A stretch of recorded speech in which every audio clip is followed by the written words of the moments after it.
मैं doctor Supriya Puranik, test tube baby consultant and practising obstetric and gynaecologist more than 25 years.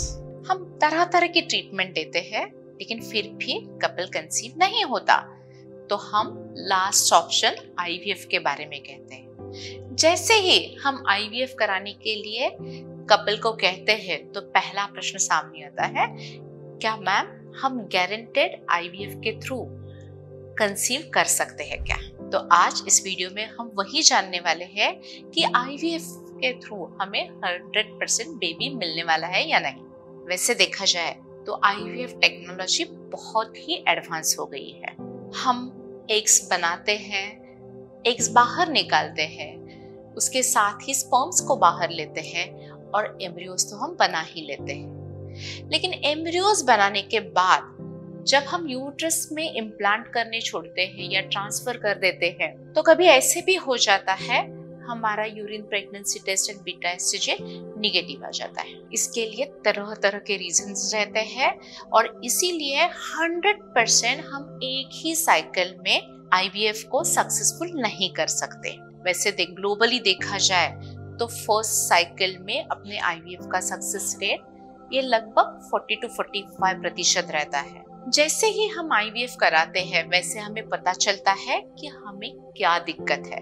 हमें अंडे की quality के बारे में पता नहीं होता, पहली बार समझ में आता है जब हम आईवीएफ कराते हैं, एग्स को बाहर निकालते हैं, तब कि हमारे अंडे कैसे हैं, हमारे अंडे की क्वालिटी कैसी है। और वो एक रीजन रहता है हम नेचुरली कंसीव ना होने का।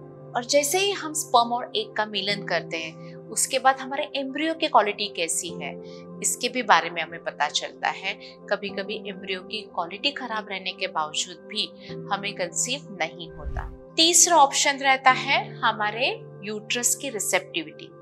हमारे यूट्रस की रिसेप्टिविटी कम रहती है, उसका ब्लड फ्लो कम रहता है, उसका डॉपलर खराब रहता है, तो भी इम्प्लांटेशन में दिक्कत आती है और वो साइकिल फेल होने की संभावना रहती है। चौथा प्रॉब्लम रहता है कि हमारी विंडो, इम्प्लांटेशन विंडो, किस विंडो में हम जब एम्ब्रियो अंदर छोड़ते हैं तो कंसीव होने की संभावना मैक्सिमम रहती है।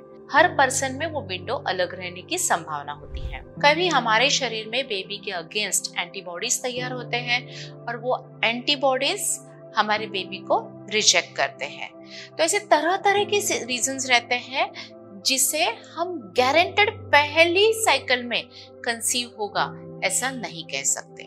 जब अंडे की क्वालिटी खराब रहती है, तो अंडे की क्वालिटी को सुधार लाने के लिए हम तरह तरह की दवाइयाँ देते हैं, सप्लीमेंट्स देते हैं, या ओवरी का हम रिजुविनेशन करते हैं। ओवरी का रिजुविनेशन हम स्टेम सेल्स के थ्रू करते हैं, बीआरपी के थ्रू करते हैं, ईसीआरएस के थ्रू करते हैं, और थोड़ा समय देते हैं अपने ओवरी को हील होने में या रिजुविनेट होने में। उसके बाद फिर हम ओवम पिकअप प्लान करते हैं। जब हमारे स्पर्म्स का डीएनए फ्रेगमेंटेशन बहुत ही ज्यादा होता है, तो भी हमारी एम्ब्रियो क्वालिटी खराब हो सकती है।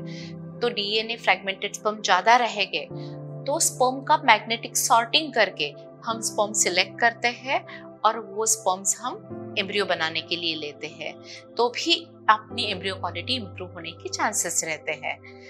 जब अपने यूट्रस की रिसेप्टिविटी कम रहती है, तो पहले हम हिस्ट्रोस्कोपी करते हैं और अंदर जो कुछ दिखाई देने वाला प्रॉब्लम है वो सॉल्व करने की कोशिश करते हैं। कभी कभी इम्प्लांटेशन बढ़ाने के लिए हम डीप स्क्रैचिंग भी कर देते हैं, तो इससे इम्प्लांटेशन बढ़ने की संभावना अच्छी हो जाती है।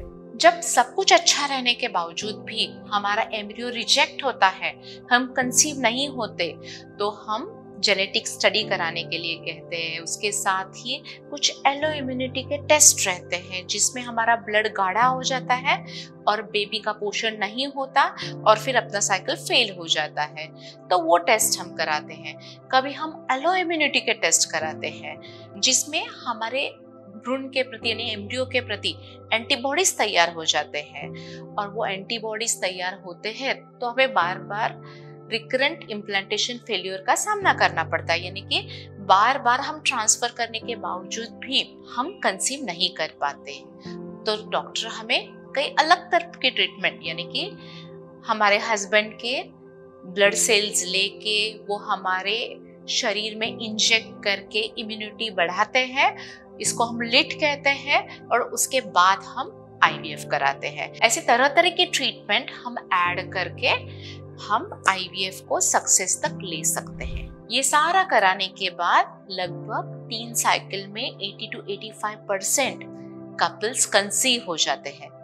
लेकिन रिमेनिंग जो कपल रहते हैं जिनकी यूट्रस बहुत ही खराब हो, एंडोमेट्रियल लाइनिंग ना के बराबर हो, जिनको एशरमन सिंड्रोम होता है, तो डॉक्टर पहले एंडोमेट्रियल लाइनिंग करेक्ट कराने की कोशिश करते हैं, लेकिन ये नहीं हुआ तो डॉक्टर आपको सरेगसी कराने के लिए कहते हैं। हमारा बार बार अबॉर्शन होता है, सारे ट्रीटमेंट कराने के बावजूद भी हम कंसीव नहीं कर पाते, तो भी हमारा भ्रूण सरोगेट में डाल के डॉक्टर हमें सक्सेस दे सकते हैं। जब ओवेरियन रीजुवेनेशन कराने के बावजूद भी हमारे अंडे की क्वालिटी अच्छी नहीं होती या हमारे अंडे तैयार ही नहीं होते, तो डॉक्टर कभी हमें एक डोनर का सहारा लेने के लिए कह सकते हैं, और उसके साथ एम्ब्रियो बनने के बाद हम कंसीव हो सकते हैं। सो रिमेनिंग जो लोग हैं उनको खुद के अंडे से वो कंसीव नहीं हो सके तो वो डोनर से अंडे से हो सकते हैं, या खुद के यूट्रस में नहीं कंसीव हो रहा है वो सरोगेट का सहारा लेके कंसीव कर सकते हैं। तो आज इस वीडियो में हमने जान लिया क्या आईवीएफ कराने से हमें सचमुच 100% बेबी मिल सकता है क्या। इसके बारे में आपके कोई प्रश्न रहेंगे तो हमें जरूर लिखिए, और हमारे gynaec IVF infertility related video जरूर देखते रहिए। धन्यवाद।